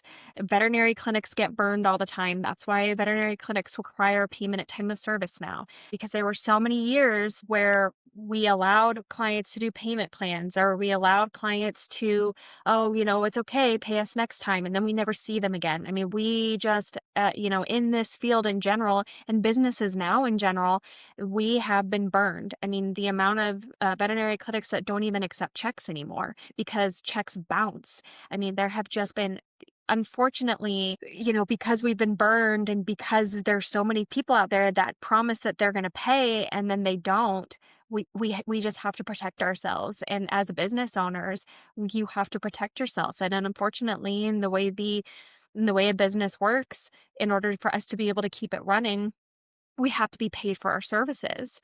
And, that's in any business. And I know that it's a little bit more difficult when, lives are um, when lives are a part of the business, but that's just one of the challenges that we have to face when we're working in this field and starting and owning a business like this. And like, back to your lives are at stake, and then people get really emotional because we're not selling t-shirts. We're really trying to help out different lives and animals and stuff. And it's what did I heard somebody say recently that I think veterinary medicine is the only job, the only career in the world where people expect you to do it for free. Yeah. And it's true. Yeah. And then the thing is, like, if we had infinite sources of income, we all would. We would. Yeah. Like my Yeah, we would. husband makes fun of me for, if we go like anywhere, like I want to go like check out different animal adventures, and there's some things that I want to do that would be essentially doing my job, but volunteering for it. And he's like, "Why do you want to volunteer to do your job? You do your job every day, and you want to pay somebody else so that you could do your job?" I was like, "Yes." Yes, I love my job very much, and I would. Like, if I had infinite amounts of money, then yeah, I would absolutely volunteer to do it. But that's not the case. Like, we all have families to feed, we all have mouths to feed, we all have a life that we need to live on this planet too, and we need to make money for that, and we should feel guilty about it.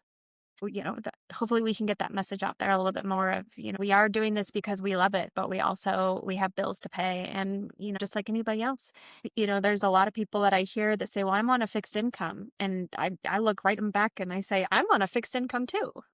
We're all on a fixed income. It's not any different for me. So, we're all just trying to do the best that we can. So, as a business owner, it becomes a lot more complicated. 100%. Yeah.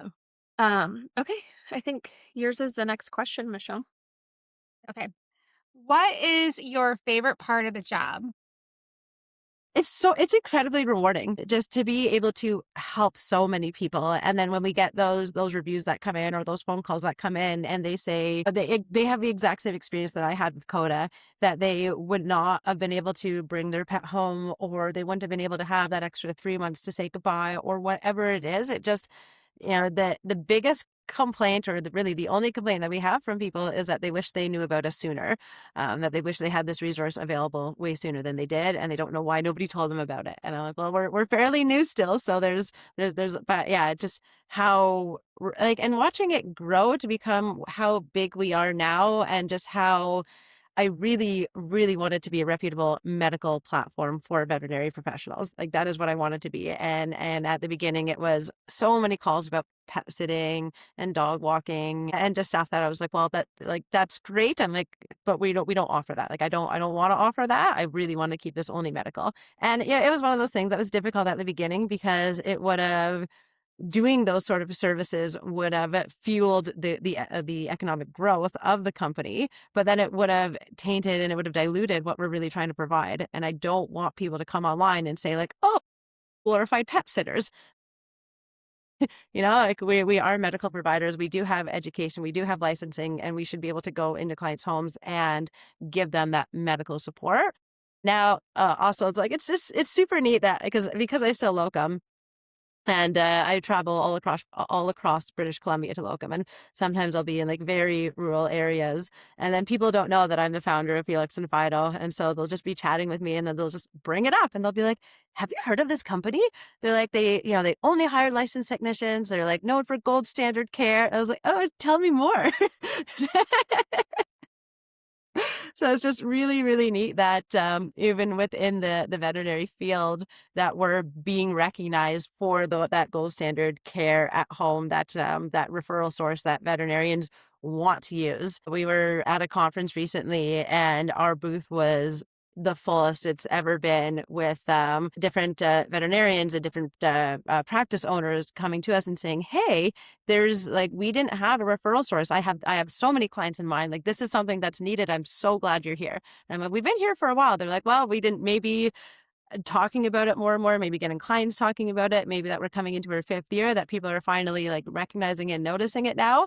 But they're like, we have other people who aren't licensed who will come around and say that they can offer home support or they can do medication with pet sitting and kind of stuff like that. But they're like, knowing that you only hire RVTs and you send all of these notes back to us, like you're an actual company that we can reliably rely on. And so it's been really rewarding to watch the vision come to life and be finally officially recognized as the medical providers that we are. Yeah, that's got to be an amazing feeling. And even just like hearing people talk about you and you're like, oh, tell me more. Like, oh, that's got to be like just the best feeling. Totally. It's super surreal sometimes because like I've just had my head down. I'm like, I want to create change. I want to do this. And then I sometimes look at it and see like how big it's gotten and what we've created. And then it's just a weird feeling to be like, I did this. That's bizarre. Yeah, freaking badass is what you are. Thank you. I love it. I freaking love it, man. So, what is the one part of the job that you wish people understood? From being a founder perspective on that side of things, that it's wearing a lot of hats. It's a lot of work. It's more work than people really realize it to be. And then because of the way that I've positioned Felix and Fido, that I did not want to do giant loans. I did not want to get investors. I really wanted to create something that was by RVTs for RVTs. I didn't want it to be diluted by corporate greed. And I wanted the majority of all money to go back into veterinary, like RVT's pockets. And because of that, growth is slower than we'd all like. There's certain changes to our platform that would be really, really nice to have. And I don't think people understand how expensive these changes are. Like, just to be completely transparent, my website so far has cost me $90,000 to build. And in order to update it, I just got a new quote that is going to be $200,000. And so I know these are things that I didn't even, if I knew it was going to be this expensive to even run or get off the ground, I probably would have never done it. But I just, I did one step at a time, one phase at a time, and like money here, money here, money here. And so like everything that has come into Felix and Fido has gone back into Felix and Fido, and all of my locoming goes directly back into it. So I have like, independently financially supported the growth of this entire company to make something in the industry, to make changes, to empower RVTs to be able to do the same. And I think that even though like I am transparent about it, that this is something that I'm created, I think that people on my team get impatient because we'd all like these changes to be, we'd like the website to flow better. We'd like appointment bookings to be a little bit more simpler. Like we'd like things to be a bit different. And I am honestly trying and I'm building it continuously, but it's not just why can't you just flip the switch? Like it's so much more involved than that.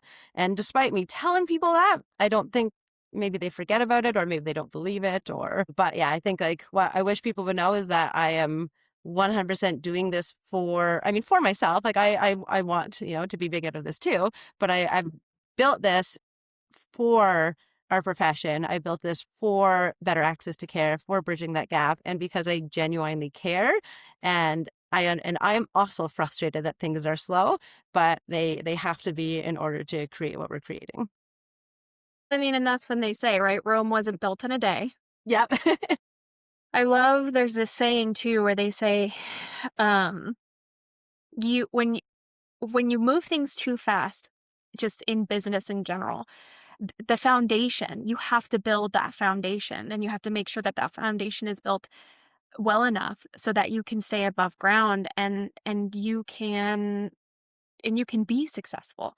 But when you try to get rich quick, or when you're trying to cut corners, that business is not going to thrive. And that's what makes you a good business owner, right? What makes people a good business owner is you're courageous to do it. I mean, that's courage right there. The financial aspect of it, oh my gosh, like, even, like, for me, sometimes thinking about being the finances of being a business owner or building something that you're building, it's terrifying because I don't like to spend money, I like to save money, I like to make sure I have money. I mean, it's scary. Those are all so scary things. So, the courage to be able to do it, and then even just for you to be able to just say what you did. I mean, it's slow going, but you have integrity.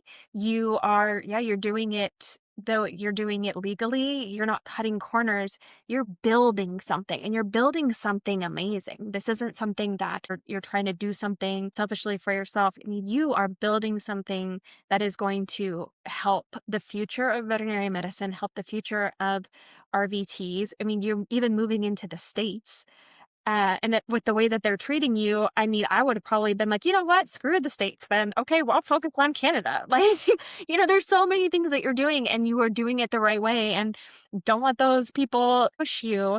Obviously, you're not. Rome was not built in a day. Like, you cannot have the type of successful business that you're trying to build if you're trying to cut corners and do things quickly. I mean, I think you're doing amazing. I think that you're doing everything right. And like I said, just the integrity that you have, even with just us talking to you about this. I mean, you're doing amazing. Keep doing what you're doing. Thank you. That's very nice to hear. Thank you so much. Yeah, I mean, you're doing this because you want your business to thrive, and you want it to continue to be successful, and you want to continue to help people.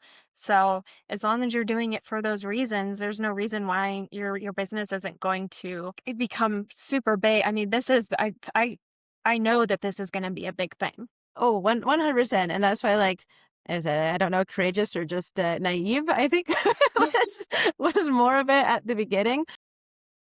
Yeah, I started out my website. I thought it was expensive at that time, and I started out with a $5,000 website, and I was like, okay, like I could support that, like that's fine. And then that did nothing for what I was trying to create. So then I had to go higher and higher and higher, and yeah, it's just if I would have known, if I would have sat down with somebody and I said, this is what I'm trying to create, and they sat me down and said, great, your starting price is 200,000, I would have been like, okay, that dream's not going to happen. But I guess because I was naive and I wanted to do it on my own, and I started so slowly and methodically, it's a good thing because we are where we are now. And I guess it took somebody to be as ridiculous as me to say, like, yeah, we can change, we can make these changes, let's just do it, let's just see what happens. And then you just keep on doing it and keep on seeing. And it is like I really genuinely believe that the veterinary industry, it couldn't be a better time to be launching this, because we're all drowning, we need help. Our DVMs are supporting us now more than they have before. You see things all the time about how much they appreciate their technicians. Licensing is still a bit of a difficult thing, especially in the States. But I think like that's really, more people are talking about it, more people are getting angry about it. And on that note, like I was at the Canadian Veterinary Medical Conference, and we had a keynote speaker, Rob Marr. I don't know if you guys have listened to him at any of your conferences, but he's super lovely. And one of the things that he was talking about was change and how people react to it. And he said whenever you bring up anything, like any sort of change, people are angry. And he's like, that's just how they acknowledge it. Is they're like, no, this is horrible. Like, why would we do that? I don't want this. You're not needed. We don't need this. We don't like this. But then, you talk about it again, and it shifts. Instead of that, it's still negative. It's still very negative. But instead of we don't need this, it's like, well, what would we even use you for? This is stupid. Like, you can't even do this. You can't do this. But he's like, but they're saying all these negative things, but their subconscious is saying, but what would it work? Like, what if we did this? Like, it's stupid because they can't even is actually the next step in that decision to get towards a yes, because now you're thinking about the negatives. And then the next time you talk to them is, okay, well, I still think it's really stupid, but would you be able to even do this? And then it's still negative, but adding on that slightly more, well, if you could do this, I guess I could get behind it, until finally it's like, oh, this is actually a good idea. Okay, good change.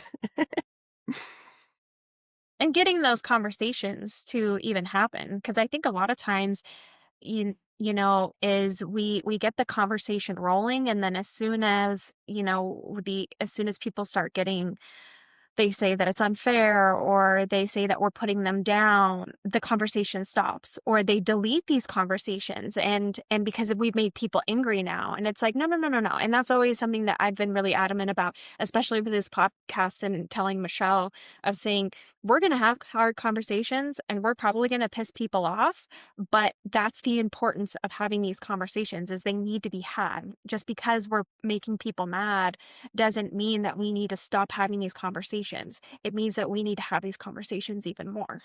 Yeah, 100% agree with that. That like it's hard and people get mad at you. And then, when you're starting with a business, even with Felix and Fido, just trying to be politically correct and not ruffle too many feathers, but ruffle the right amount of feathers and just say like, okay, like these are why we need to be like having these conversations. Like you said, like it's okay to be upset. Like it's okay that, people, when we call them and we're like, hey, we're Felix and Fido, and, we hire registered technicians, or they're like, we don't need you. We're like, okay, well, we're going to send you some stuff, and then you review it, read it. We'll give you a call in a month. And then just kind of like let it go. And then it gets printed out, it gets put on somebody's desk, and they're like, ugh, these people again. And then slowly but surely, like sometimes it'll take like, I don't know, maybe 8 months of phone calls before somebody agrees to talk to us. Yeah. Yeah. It's a pain in the butt, but like you just keep going because, I mean, why not? Exactly. If it's the right thing to do, and eventually, and yeah, like you said, more and more people are jumping on that wagon, because they are realizing like, oh wow, yeah, like maybe, maybe we should set a standard for ourselves. We should have more respect for ourselves in that sense. And yeah, it's going to be a little bit more difficult, but if it was easy, then everybody would do it. And we all know, how that road goes sometimes too. So Yep. And so, Ellyse, what is one common myth about your job? uh I guess that, I mean, yeah, that it's all rosy and wonderful, and that being a founder is you have flexibility and freedom and endless money because all of this money must be coming in towards you. When meanwhile, it's a huge financial burden. It is a huge, like, yeah, saying I try to have weekends for myself, but like I'm that person that if you need something, like I have to be available. So even I love overnight hikes. Like I love just getting completely into the wilderness and not having any reception. And I haven't been able to do that in over 4 years now because I don't want to be away from my phone that long in case somebody needs me. And I know that there is an end in sight to this, and this is why I kind of keep going with it. That eventually, when we're large enough that I can hire people to take care of those issues that happen, but I don't want any of my RVTs to be stuck in a position where they're at a client's home and they need help and they need support and they can't get a hold of me. I don't think that's fair. That's not what I wanted to create. I wanted to be able to give people that extra support. So I think that a myth is people think that I have this endless flexibility, endless freedom, endless time to do whatever I want, when in reality, like I am overly committed to being available and to putting everything that I have into making sure that everybody else around me is successful too. yeah, yeah. And then, yeah, and I think a lot of times too, with with this conversation that we're having, where you think about, oh, you have this type of business, you must be making loads of money. And especially if your RVTs are getting paid well, like, oh man, I can't even imagine. But it's like, but you have to be in charge of where that money goes, and you have to make sure that your business is still thriving and that your business is still successful. So most of that money is probably going right back into your business. So, and then even just like you said, like not being able to go out on like a backpacking trip for 4 years, like, oh my gosh, like, oh, especially for somebody like you. I mean, that it sounds like that's like you said, that's one of your most favorite things to do. So you have to sacrifice so much as a business owner, especially with a business like this. Yeah, yeah, and there's been tremendous sacrifice. And again, like I, started this very naively where I was like, I'm gonna sacrifice for 2 years and then I won't need to anymore. And yeah, we'll be 5 years in February, and they're so much bigger than they were when we first started, and everything is so much better. And like I do see the growth of it all, and I'm so thankful that I started this because of where we are now. But yeah, it definitely didn't come without sacrifice, and it's not. I still have lots of sacrifices to make. And then even when I do get to that next level, it's not going to be that I'm just going to have different work to do. Like I see myself very soon in the near future doing more conferences and speaking at them, and talking more about what Felix and Fido has created and bridging the gap and why accessibility matters. So it's going right now, it's all administrative tasks and meetings and setting things up and meetings after meetings. But then as soon as all these are done, it's going to be the next phase. And the next phase is still just as busy, just very different. So what is the most important lesson that the job has taught you? Um, Patience, probably. Like I always thought I was a pretty patient person, and yeah, I think prioritizing and not bouncing ideas so rapidly of like, oh, I want to do this now, and this would be amazing. Okay, like let's build this. Oh, people don't want that. Okay, backtrack. And so I've wasted a lot of money on trying to incorporate what all the feedback that everybody has given me, from clients to RVTs to family members to everybody who's been using our site. Like I really, really tried to incorporate everybody's feedback and then build off of that. And then I did that, and then it overly complicated everything, and then I made other people bad. So one, I realized that you can't please everybody. That's for sure. Being more patient and strategic is a win. Just because a bunch of people want something or they say they want something, in reality they might not actually want it when you see the flow of how it works. So again, like kind of patience and like saying, okay, if we do this, what is it going to look like, instead of just jumping headfirst and saying, do it all, do everything. So yeah, those are some of the really important lessons that I've learned. I feel like with the patience and stuff, it definitely comes with it. Like, I feel like at first when I started my business, I had no patience, and now I've gotten a lot better with having patience. I don't get that instant gratification I did in a clinic. And because it's your baby, you hold it differently. And then you're like, oh, okay, wait a minute. Maybe, versus being that fiery position. Now you're like, let's cradle you a little bit more. So yeah, that patience definitely does come with time, doesn't it? 100%. And then yeah, like because it's yours and because you created it, and then you have this vision, and and like with Felix and Fido, like I really did try to create it with like a lot of integrity and generosity. And then when people will just say things that don't meet those values or will like imply something about me that is negative, that it hurts me very deeply at first, because I'm like, no, no, no, no, I'm not greedy. It's being able to take a step back too and say like, it's okay if people people don't know you. It's okay if people say this, like they don't know you have integrity. And so like to, having a little bit of a thicker skin has been important too. Yeah, and I mean, working in ER in general. I mean, if you came from that, you have to have that thicker skin. Yeah, oh, I have thick skin for yeah. I mean, I'm also I don't get offended very easily at all. Like I'll be talking to people, and I guess that they would have said something offensive to me and I didn't even catch it. I was like, oh, were they being mean? I didn't notice. Okay. It's good though. That's a nice barrier to have. Is if people have something mean to say and you don't notice it, I feel like that's a Totally. yeah. I wish I had that. My stepdad, he's amazing man. Love him very dearly, and he like teased teased us so much as kids, but like in a loving, fatherly way. And so I think because he teases us so much, that when people are actually mean to me, I don't notice.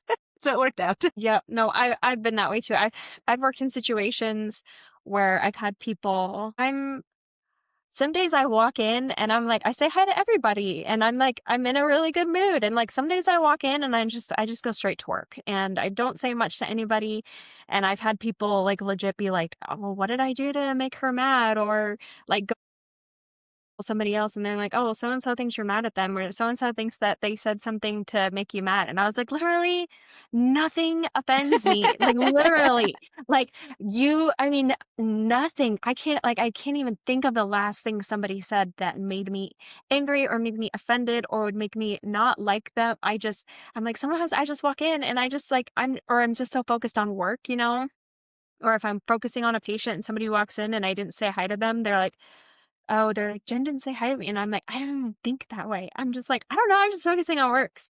It has also made me realize a little bit more of like how sensitive people are, and like, and how intuitive or, people can be, and like how I'm not that way at all. And I have to be better in that sense too. Or I'm just like, sorry, I'm literally there's not one person in the world that I am even thinking negative things about. I'm just because I'm so focused on so many other things.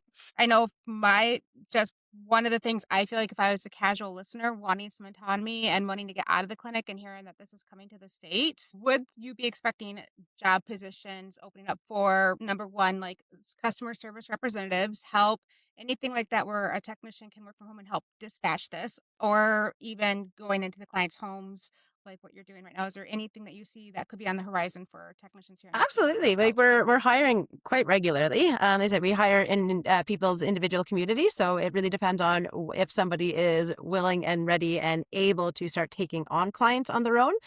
We have a pretty thorough screening process. So you go onto our website, you apply as an RVT, and then you submit your resume and make sure that you have your license number up to date. So as soon as we verify your license number, check out your resume, you have to have a minimum of 3 years experience, and then we send you screening questions. And then after you fill out the screening questions, we book an interview so that we can move on to the next steps. We do all the insurance, so you don't have to worry about that, but you do need to submit a clean criminal background check. So that is one of the other things that you'll have to do. But other than that, go online, apply, wait to hear back from us, and then book an interview. And we're going to have your website in the show notes. So if people are interested, we're going to have all of the Felix and Fido information on the show notes. And Ellyse found me on LinkedIn. So she does have a LinkedIn profile. So yeah, you can connect with her that way on LinkedIn. Well, Ellyse, it has been wonderful having you on. This has been a awesome, delightful conversation. You're clearly making big changes within VetMed. And with everything that you've done, is there anyone in your life that you would dedicate this episode to? Anyone personal, work, or anybody who's inspired or influenced you that you want to do this dedication to? Yeah, my sister, as I said earlier, that she's my business partner. She's been like my right hand person. She has been insanely supportive. She's my big sister. She's always been supportive. She's my best friend, and I don't know where I would be without her. Like when starting Felix and Fido, and I thought I was going to be doing it on my own, and then how quickly she came on board. And she's funny too, because she does not come from the animal side of things. So even though I had been an RVT for a long time and she knew my birth animal, she just didn't know what it all meant, like the medical aspect side of things. And so it's just so funny watching how passionate she is about veterinary care now. And then when she meets some of the other RVTs and does this alongside with me, she's like, I've been so inspired, and I didn't know all of this was going on. And now she gets right fired up about title protection and everything else that goes on in the veterinary field. And she's like, when clients will post things or people post things on social media, and then she reads them too about those like horror stories about people not getting appropriate vet care, and she's like, why do you not have fun citizens? She's like, this is why I don't have an animal. She's like, because like I know that I've got children, I've got these priorities, like I can't prioritize getting a pet right now, so why did you just get this new puppy and you can't even afford vaccines? She's like, this is maddening. So it's really funny how much she's changed or how much she's grown into like knowing what goes on behind us and how like behind veterinary medicine. And yeah, she has been an amazing person to have by my side. And I love that we get to do conferences together. Like I said, she's my sister, she's my best friend, and then we get to travel and do different conferences together. And she's a very outgoing person, where I am more of a background person. Like I don't like being the center of attention, and she is absolutely fine with it. So we just have such a good working relationship too, where we can go out to different events and stuff. And the only reason that I'm going to be speaking in the future is because she really wanted me to, and she really pushed me for it. And then we decided that if we go up and do talks together, then she can be the speaker and then I can answer all the medical questions, because I'm like, I can't do this on my own. And she's like, you don't have to. I'm here with you. And so yeah, I don't know where I'd be without her. You mentioned your sister earlier. I was like, I wonder if that's going to be who she's dedicating the show. Like, I actually thought that I have, like, my baby sister is just like you're my ride or die, my person. And so I think that is so cool that that's who you're dedicating your show to. Yeah, she is. She's 100% my ride or die too. So yeah, I get that full-heartedly. Right, you said older sister. I'm sorry. Yeah, no, that's your I'm older the sister, right? baby sister. That's right. You're the baby sister. I have the baby sister. I'm the older one. Okay. It's amazing to have that kind of support and to have it be family too. Yeah, Like, yeah, you love it. I'm very lucky. Like, yeah, I've built a lot, I've done a lot, but like, I haven't been by myself. I haven't been on my own. Like, without her, I don't think we would be as far as we are right now. that's amazing. That's awesome. Okay. Everybody? Yeah. So with that, yeah, we had a wonderful conversation. Thank you so much, Elise, for for coming on and telling us about your business. We obviously, I think we told you how amazing we think it is, and man, our listeners, they're going to get a kick out of this, like, because again, this is just not something that anybody else is doing. And the opportunities for this is amazing. And I appreciate and I love the fact that you are trying to reach out to the United States. And again, if there's anything that me and Michelle can do to help promote your business and to get this out there, if there's anything that our listeners can do, please just let us know. This is definitely something that we want to push more for. Yeah, I mean, right now, just talking about it is huge. And then I'm sure as after I get off the call with you guys, probably have something to be like, ooh, can you help me with this? Yeah, definitely. Yeah, don't hesitate, please. We'd love to keep in contact, and we'd love to, as your business is progressing more, we'd love to have you on again and just talk about it, and talk about it more. And just because this is amazing. This is amazing for pet parents. This is amazing for pets, and this is amazing for RVTs. So love it. Love the conversation. And just so happy that we were able to have you on. Yeah, thank you. Thank you so much, guys. I've had a lot of fun chatting. It doesn't feel like it's been a little over 2 hours. Right? Yeah.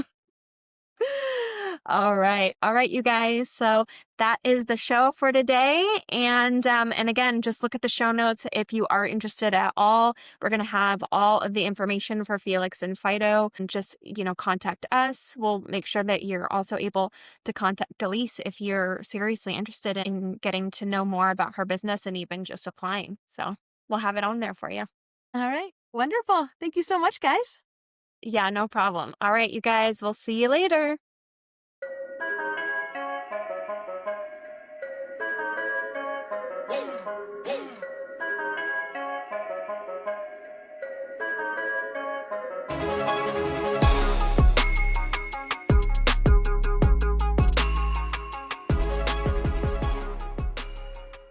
Thank you so much for tuning in to Endless Journeys, the VetTech Odyssey podcast. We hope you enjoyed today's episode and found some valuable insights. If you did, be sure to subscribe so you never miss an episode. We'd love to hear your thoughts, so please leave us a review and let us know what you think. You can also connect with us on all social media platforms at Endless Journeys, the VetTech Odyssey podcast. Until next time, keep learning, keep growing, and keep making a positive impact in the veterinary world. We need you guys. Have a great day.